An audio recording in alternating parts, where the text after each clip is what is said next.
So I just took one out of the air fryer and cut it apart, and this is what this one looks like. And it does resemble fish or meat, but that's because this was one of the, it was the inside bulb, pretty much.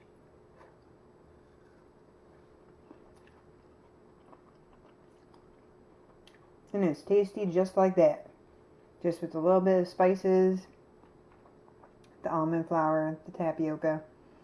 It's not a heavy flour, especially with a little bit of tapioca. Or you could add cornstarch if you do corn like that. But and the xanthan helps it to stick together because there are no eggs in this particular recipe. Oh, let me see if I can't balance that. Okay, there we go.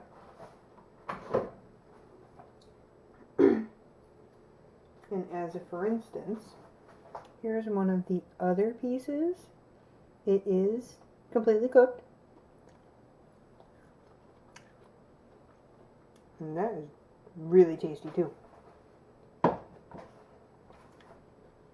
So it's light tasting, almost like a whitefish.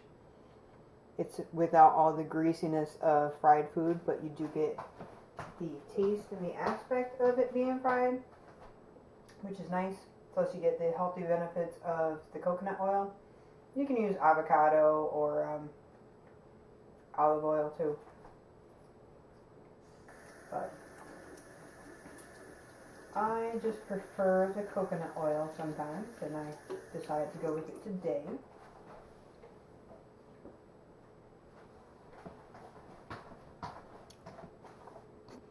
So this is the second batch, and like I said, it looks like regular meat, even though it's not.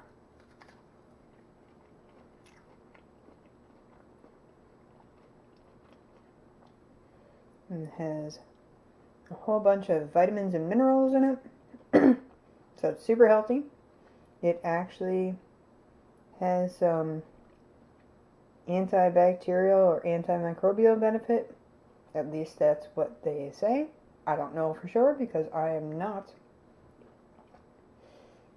a doctor or a expert in that field. I just try to do what's healthy for me and try to make stuff taste good.